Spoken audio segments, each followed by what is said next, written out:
Good morning. Today we are going to speak about the graphical representation of the theory of irrelevance. Clear? So theory of irrelevance state that what happens? The debt is not relevant. The capital structure or leverage is not relevant in the capital structure. With the increased use of leverage, nothing happens in the capital structure that K0 remains constant. ആ ഒരു പോയിന്റാണ് നമ്മൾ ഏറ്റവും ശ്രദ്ധിക്കേണ്ടത്. This is the diagram which shows that. അപ്പം നമ്മളോട് ഇവിടെ പറയണത് എന്താ വെച്ചാൽ തുടക്കത്തിൽ ഇത് കോൺസ്റ്റൻ്റ് ആട്ടോ തുടക്കത്തിലൊക്കെ. This is moving in a straight line. കാരണം എന്താ വെച്ചാൽ ഇപ്പോൾ സപ്പോസ് കെ എന്ന് പറയുന്നത് 10% ആണെങ്കിൽ 10%-ലാവും കെ കിട്ടുക അല്ലേ. അപ്പോൾ ആ കെ കോൺസ്റ്റൻ്റ് ആണ്. കെക്ക് തുടക്കത്തിലൊരു അഡ്വാൻറ്റേജ് ഉണ്ട്. എന്താ? What is the advantage? Cheaper source എന്നുള്ള അഡ്വാൻറ്റേജ് ഉണ്ട് അല്ലേ. ആ ചീപ്പർ സോഴ്സ് എന്നുള്ള അഡ്വാൻറ്റേജ് ഉണ്ട് വെച്ചാലും എന്താ അതിനൊരു ഇത് പിന്നെ കെയ്ക്ക് എന്താ ഉള്ള ഒരു പ്രത്യേകത? കെയ്ക്ക് financial risk of the equity shareholders ഉണ്ട്.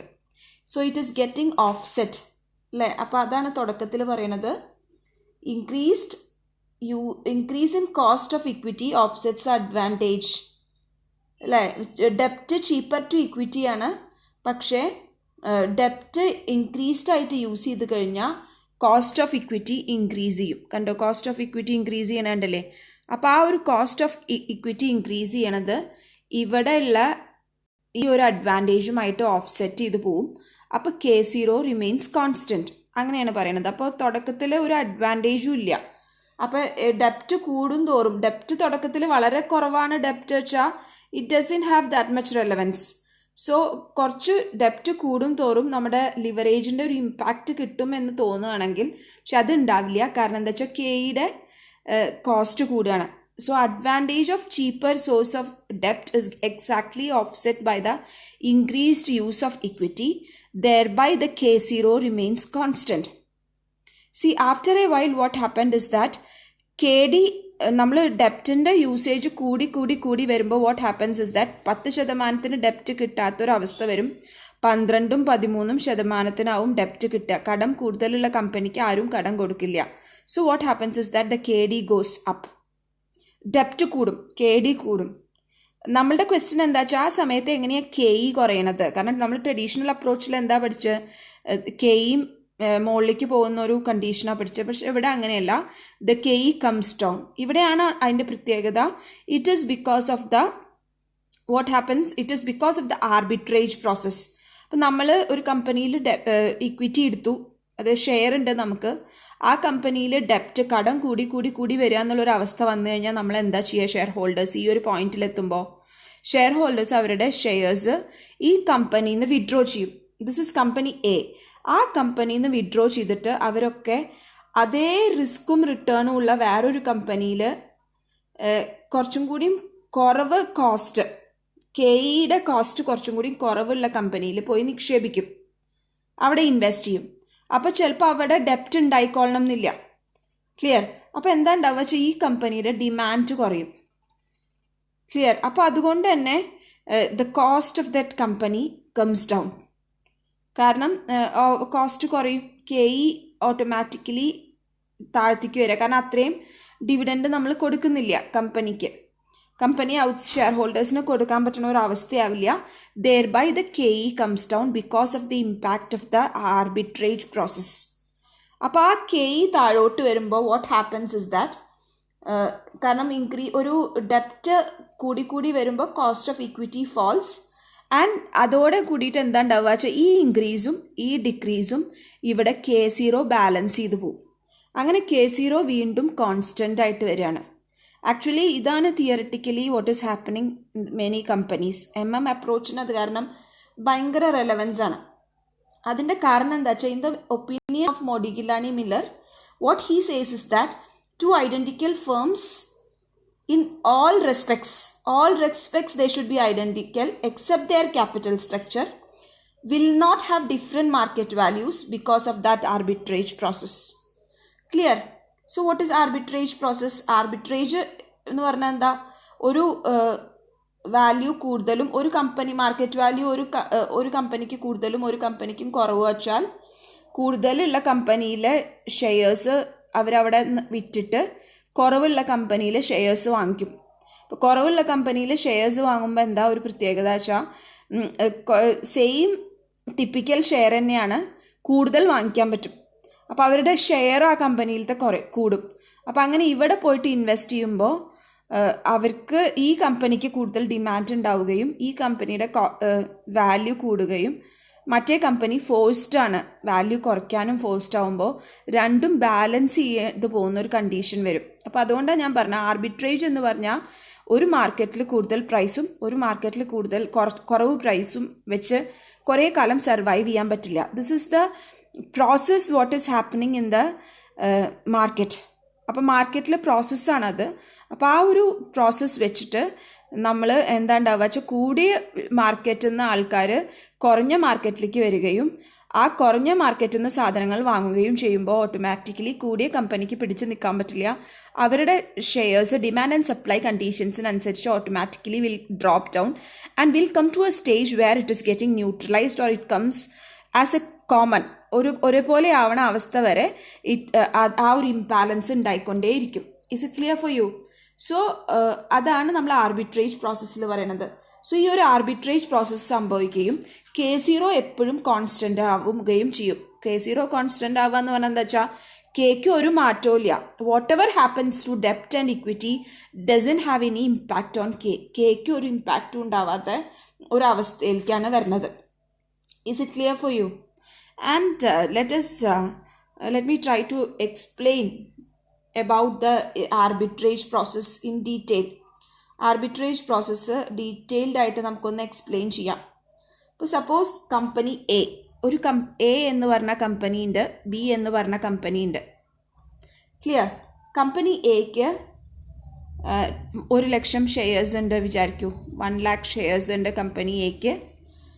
ഇവിടെ company B has 1,50,000 shares. Capital structure different ആവും, ബാക്കിയെല്ലാം സെയിം ആയിരിക്കും. ക്ലിയർ? സോ ഷെയർസ് ആണിത്, ഷെയർസ്. ഇനി ഡെപ്റ്റ് ആണ് രണ്ട് കമ്പനിയുടെയും. 50,000 ഡെപ്റ്റ് ഉണ്ട് ഇവിടെ ഡെപ്റ്റ് ഇല്ല. അതായത് ഒരേ ക്യാപിറ്റൽ ആട്ടോ, 1,50,000 1,50,000. ക്ലിയർ? ഇവിടുത്തെ മാർക്കറ്റ് പ്രൈസ് 1.30 ആണ്. മാർക്കറ്റ് പ്രൈസ് കൂടിയിട്ടാണ് നിൽക്കുന്നത് കമ്പനി എക്ക്. കാരണം ഡെപ്റ്റൊക്കെ ഉപയോഗിക്കുന്നതുകൊണ്ടാവും മാർക്കറ്റ് പ്രൈസ് കൂടുതലാണ്.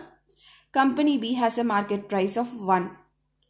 ക്ലിയർ? കാരണം ഡെപ്റ്റ് ഇല്ലാത്തൊരു ഫേം അല്ലേ. Profit before interest. So this is the EBIT. EBIT is given as 20,000 here and here is also 20,000. So these two are identical firms in all respect. Clear? അപ്പോൾ ഇവിടെ നമുക്കൊരു എക്സാമ്പിളായിട്ട് കാണിക്കാം. A എന്ന് പറഞ്ഞ കമ്പനിക്ക് മാർക്കറ്റ് പ്രൈസ് കൂടുതലാണ്, ബിക്ക് മാർക്കറ്റ് പ്രൈസ് 1 ഉള്ളൂ. പക്ഷെ രണ്ടുപേരുടെയും EBIT സെയിം ആണ്, രണ്ടുപേരുടെയും ക്യാപിറ്റൽ ഇൻവെസ്റ്റഡ് സെയിം ആണ്. Capital structure is different, that is not a matter. The investment is same. ഇവിടെ നമ്മളോട് പറയുന്നത് എന്താ വെച്ചാൽ മോഡിഗിലാനി മില്ലർ അപ്രോച്ച് പ്രകാരം ആർബിട്രേജ് പ്രോസസ്സ് നടക്കുകയാണെങ്കിൽ അതിൻ്റെ അഡ്വാൻറ്റേജ് എങ്ങനെയാണ് വരുന്നത്. അപ്പോൾ 10% ഷെയർസ് കമ്പനി എയിലുള്ള ഒരാൾ കമ്പനി ബിയിലേക്ക് സ്വിച്ച് ഓവർ ചെയ്താൽ what advantage he will have? Clear? അപ്പോൾ പിന്നെ മോഡിഗിലാനി മില്ലർ അപ്രോച്ച് പ്രകാരം എന്താ പറയണത്, രണ്ട് ഐഡൻറ്റിറ്റിക്കൽ ഫേംസിന് രണ്ട് മാർക്കറ്റ് വാല്യൂ ആയിട്ട് സർവൈവ് ചെയ്യാൻ പറ്റില്ല. ക്ലിയർ? അങ്ങനെ ആവുകയാണെങ്കിൽ തന്നെ രണ്ട് മാർക്കറ്റ് വാല്യൂ ആവുകയാണെങ്കിൽ തന്നെ ആർബിട്രേജ് സംഭവിക്കും. അപ്പോൾ ഇൻവെസ്റ്റേഴ്സ് എന്താ ചെയ്യുക വെച്ചാൽ ഇവിടെ എന്താ ഉള്ളത്, വാട്ട് ഈസ് ഹിയർ, ഇവിടെ 50,000 ഡെപ്റ്റ് ഉണ്ട്. ഈ 50,000 ഡെപ്റ്റ് കമ്പനി എയിലുള്ളതാണ്. And this is known as corporate leverage അല്ലെ. കോർപ്പറേറ്റ് ലിവറേജ് ആണ്. അതായത് കമ്പനിയിലുള്ള ഡെപ്റ്റിനെയാണ്, ഡെപ്റ്റ് കമ്പനിയിലുണ്ടെങ്കിൽ അതിനെ പറയുന്ന പേരാണ് കോർപ്പറേറ്റ് ലിവറേജ്. ആ കോർപ്പറേറ്റ് ലിവറേജിൻ്റെ അഡ്വാൻറ്റേജ് ഓരോ ഇൻവെസ്റ്റേഴ്സിനും ഉണ്ടാവും. അപ്പോൾ ആ ഒരു കോർപ്പറേറ്റ് ലിവറേജ് വിട്ടിട്ട് they are coming to a company which doesn't have a corporate leverage. So what they will do is that they will engage in personal leverage. അപ്പോൾ കമ്പനി എന്ന് ഒരു ഇൻവെസ്റ്റർ 10% ഷെയർസ് വിറ്റിട്ട് അപ്പോൾ അവർക്ക് കിട്ടുന്ന ഒരു അഡ്വാൻറ്റേജ് ആ കമ്പനിക്ക് ലിവറേജ് ഉണ്ടായിരുന്നു എന്നുള്ളതാണ്. അപ്പോൾ ആ ഒരു കമ്പനിയുടെ കോർപ്പറേറ്റ് ലിവറേജ് അയാൾ ഒഴിവാക്കിയിട്ട് അയാൾ കമ്പനി ബിയിലേക്ക് വരികയാണ്. ബിയിലേക്ക് വരുമ്പോൾ അയാൾ എന്താ ചെയ്യുന്നത് വെച്ചാൽ അയാൾ കുറച്ച് പൈസ, ഈ വിറ്റ പൈസ അയാളുടെ കയ്യിലുണ്ട്, പ്ലസ് അയാൾ എന്താ ചെയ്യുക വെച്ചാൽ കുറച്ച് പൈസ കടമെടുക്കും. അതായത് അയാൾ സ്വന്തമായിട്ടൊരു ലോൺ എടുക്കും. And that is known as personal leverage. Clear? അപ്പോൾ ആ ഒരു പേഴ്സണൽ ലിവറേജ് എടുത്തിട്ട് അതിൻ്റെ അഡ്വാൻറ്റേജ് അയാൾ എടുക്കുക ചെയ്യണത്. സോ ലിവറേജ് എന്ന് പറഞ്ഞ സാധനത്തിന് ഇമ്പാക്റ്റ് ഇല്ല എന്ന് കാണിക്കുകയാണ് നമ്മൾ ഈ പ്രോബ്ലത്തിൽ. ഈ ഒരു പിക്ചർ നമ്മുടെ മനസ്സിലുണ്ടാവണം. So let me tell you what is happening here. ആ ഒരു ഓർമ്മ വരും എന്ന് വിചാരിക്കുന്നു കേട്ടോ. ഇൻവെസ്റ്റർ ആദ്യം ചെയ്യണത് എന്താ? കമ്പനി എയുടെ 10% ഷെയർസ് വിൽക്കുകയാണ് മാർക്കറ്റിൽ, അല്ലേ? 10% ഷെയർസ്. അപ്പോൾ 1 ലക്ഷമാണ് കമ്പനി എയുടെ മൊത്തം ഷെയർസ്. അതിൽ 10% വിൽക്കണത് ഇൻവെസ്റ്റർ, അല്ലേ? അപ്പോൾ ആ 10% വിൽക്കുന്നത് മാർക്കറ്റ് പ്രൈസിലാണ്. ആ കമ്പനിക്ക് മാർക്കറ്റിൽ ₹1.30 കമ്പനി എയുടെ വാല്യൂ. അപ്പോൾ എ എന്ന് പറഞ്ഞ കമ്പനിയുടെ 10% ഷെയർസ് വിറ്റു ₹1.30. അയാൾക്ക് എത്ര രൂപ കിട്ടി? He got 13,000 rupees. Is it clear for U? 13,000 രൂപ കിട്ടി. അപ്പോൾ അങ്ങനെ അയാൾ എന്താ ചെയ്യുക വെച്ചാൽ അയാൾക്ക് അപ്പം ഉണ്ടായിരുന്ന ഒരു ബെനിഫിറ്റായിട്ട് കിട്ടിയ പൈസയാണ് 13,000. This is 1. പിന്നെ രണ്ടാമത്തെ പോയിന്റ് നമുക്കിവിടെ എന്താ വെച്ചാൽ അയാൾക്ക് 10%, ഇപ്പോൾ മൊത്തം 50,000 ആയിരുന്നു ഡെപ്റ്റ്, അല്ലേ? ഈ ഡെപ്റ്റ് തിരിച്ചടയ്ക്കാൻ കമ്പനിക്ക് പറ്റാതെ വന്നാൽ അതിലുള്ള അയാളുടെ ഷെയർ എത്രയാ? 10%, 10/100. അപ്പോൾ 5,000 രൂപയാണ് അയാൾക്ക് ഡെപ്റ്റിലുണ്ടായിരുന്ന ഷെയർ, അല്ലേ? ശരിക്കും നമ്മൾ പറയുമ്പോൾ 10% അയാളുടേത് വെച്ചാൽ 5,000 രൂപയ്ക്ക് ബാധ്യത അയാൾക്ക് ആ ഇതിനുണ്ട്, കോർപ്പറേറ്റ് ലിവറേജിലുണ്ട്. അപ്പോൾ അതേ എമൗണ്ടിനുള്ള പേഴ്സണൽ ലിവറേജ്, കാരണം അയാളുടെ റിസ്ക് 5,000 rupees ആണ് ആ കമ്പനിയിൽ. ഡെപ്റ്റിൻ്റെ റിസ്ക് മുഴുവൻ 50,000 അയാളുടെ റിസ്ക് ആവില്ലല്ലോ, കാരണം മിനിമം ഷെയർ ഹോൾഡേഴ്സ് ഉണ്ട്.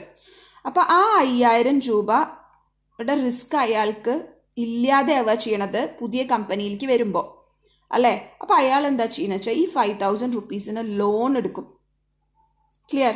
He is taking A personal loan. Is it clear for U? പേഴ്സണലായിട്ട് ലോൺ എടുക്കും. അപ്പോൾ ഈ 5,000 ഇയാൾ ലോൺ എടുത്തു, 13,000 ഇയാൾക്ക് ഷെയർസ് വിറ്റിട്ട് കിട്ടി. ഈ 2 പോയിന്റും മറന്നു പോകരുത്. 13,000 രൂപ അയാൾക്ക് ഷെയർസ് വിറ്റിട്ട് കിട്ടി ആൻഡ് 5,000 rupees ലോൺ എടുത്തു. ടോട്ടൽ ഹി ഹാസ് എത്ര രൂപ ഉണ്ട്? He has 18,000 rupees. 18,000 രൂപ അയാൾക്ക് ടോട്ടൽ ഉണ്ട്, അല്ലേ? അപ്പോൾ അയാൾ എന്താ ചെയ്യുക? കമ്പനി ബിയിലേക്ക് സ്വിച്ച് ഓവർ ചെയ്യും. കമ്പനി ബിയിൽ നിന്ന് 18,000 രൂപ ഇൻവെസ്റ്റ് ചെയ്യും. അപ്പോൾ ഒരു കാര്യം ആലോചിക്കണം, കമ്പനി ബിയിൽ 18,000 രൂപ ഇൻവെസ്റ്റ് ചെയ്യും അയാളുടെ കമ്പനി ബിയിലെ പ്രപ്പോർഷൻ എത്രയാണ്? കമ്പനി ബിയിൽ ടോട്ടൽ ഷെയർസ് 1,50,000 ആണ്. അത് കൂടില്ല, കാരണം ഒരിക്കലും ഷെയറിൻ്റെ എമൗണ്ട് ആരെങ്കിലുമൊക്കെ വിറ്റുണ്ടാവും, ഇപ്പോൾ ഇയാൾ വാങ്ങിയിട്ടുണ്ടാവും. അങ്ങനെ മാർക്കറ്റിൽ ടോട്ടൽ ഷെയർസിൻ്റെ വാല്യൂ ഒന്നും കൂടില്ല. 18,000 രൂപ അയാൾ ഇൻവെസ്റ്റ് ചെയ്തു out of 1,50,000. So his proportion is 12%. ഒന്ന് ആലോചിച്ച് നോക്കൂ, ആദ്യത്തെ കമ്പനിയിൽ അയാൾക്ക് എത്രയുണ്ടായിരുന്നത്? 10% ആയിരുന്നു. ആ 10% നിന്ന് എത്രയാണ് ഇൻക്രീസ് ചെയ്തത്? 12%. 2% അയാളുടെ ഷെയർ കൂടി, അല്ലേ? അപ്പോൾ അയാളുടെ ഷെയർ കൂടി. അപ്പോൾ ഇങ്ങനെ സ്വിച്ച് ഓവർ ചെയ്യുമ്പോൾ അയാൾ വെറുതെ സ്വിച്ച് ഓവർ ചെയ്യില്ല, അയാൾക്കുള്ള ഗെയിൻ എന്താ എന്നുള്ളതാണ് നമ്മൾ നോക്കണത്. ആർബിട്രേജ് പ്രോസസ്സാട്ടോ സ്വിച്ച് ഓവർ ചെയ്യണത്. അപ്പോൾ പിന്നെ ഗെയിനാണ് നമ്മൾ കാൽക്കുലേറ്റ് ചെയ്യണത്. Personal gain what he has. അപ്പോൾ ഒരു കമ്പനി എയിൽ അയാൾക്ക് കിട്ടിയിരുന്ന ഇൻകമാണ് നമ്മൾ ആദ്യം കമ്പയർ ചെയ്ത് നോക്കണം നമുക്ക് കേട്ടോ. കമ്പനി എയിൽ അയാൾക്ക് കിട്ടിയിരുന്ന ഇൻകം, അല്ലേ? എബിറ്റ് എത്രയാണ് കമ്പനി എയുടെ? കമ്പനി എയുടെ എബിറ്റ് 20,000 ആണ്. അയാളുടെ മാത്രം കാര്യം നമ്മൾ നോക്കിയാൽ മതി. Less interest on debentures. മൊത്തം ഇൻട്രസ്റ്റ് നോക്കണം, എന്നാലേ EPS കാൽക്കുലേറ്റ് ചെയ്യാൻ പറ്റുള്ളൂ. അപ്പോൾ 50,000 8% അല്ലേ? So it comes to 4,000. 4,000 interest. Profit after interest it comes to 16,000. ഈ 16,000 മൊത്തം അയാൾക്ക് കിട്ടുമോ? ഇല്ല. 16,000 10% അയാളുടെ ഷെയർ അല്ലെ? 10/100. It comes to 1,600. 1,600 രൂപ അയാളുടെ ഷെയർ ആണ് കമ്പനി എയിൽ അയാൾ ഉണ്ടായിരുന്നപ്പോൾ കേട്ടോ. And now he's shifting to company B. Company ബിയിലാണ്. അപ്പോൾ ഷിഫ്റ്റ് ചെയ്തിട്ട് അയാൾക്ക് കിട്ടണ പ്രോഫിറ്റ്, കമ്പനി ബിയിൽ അയാൾക്ക് കിട്ടണ ഹോൾഡിങ്സാണ് ഞാൻ പറയണത്. So EBIT in the company B is same. EBIT എത്രയാണ് കമ്പനി ബിയുടെ? 20,000 തന്നെയാണ്. ലെസ് ഇൻട്രസ്റ്റ് ഉണ്ടോ? ഡിബെഞ്ചർ ഉണ്ടോ കമ്പനി ബിയിൽ? No debenture. അയാൾ പേഴ്സണൽ ലോൺ എടുത്തിരിക്കുന്നത്. സോ പ്രോഫിറ്റ് ആഫ്റ്റർ ഇൻട്രസ്റ്റ് എത്രയാ? 20,000 തന്നെയാണ് പ്രോഫിറ്റ് ആഫ്റ്റർ ഇൻട്രസ്റ്റ്. ക്ലിയർ? അയാളുടെ ഷെയർ എത്രയാണ്? Share of the investor 20,000 into നമ്മൾ നേരത്തെ കാൽക്കുലേറ്റ് ചെയ്തു 12%. 12/100. It comes to 2,400 rupees. Clear? പക്ഷേ ഈ 2,400 അയാളുടെ ഷെയർ ആണോ? അല്ല, അയാൾ പേഴ്സണൽ ലോൺ എടുത്തിട്ടുണ്ട്. അപ്പോൾ ലെസ് ലോൺ എടുത്തിട്ടുണ്ട്. 8% തന്നെയാണ് ലോൺ എടുത്തിരിക്കുന്നത്. കൂടുതൽ റേറ്റിനൊന്നും അല്ല എടുത്തിരിക്കുന്നത്. നേരത്തെ അതേ ലോൺ എടുത്തിട്ടുണ്ട്. പക്ഷെ 5,000 രൂപയാണ് ലോൺ എടുത്തിരിക്കുന്നത്. 5,000 8%. It comes to 400. See what is his profit now?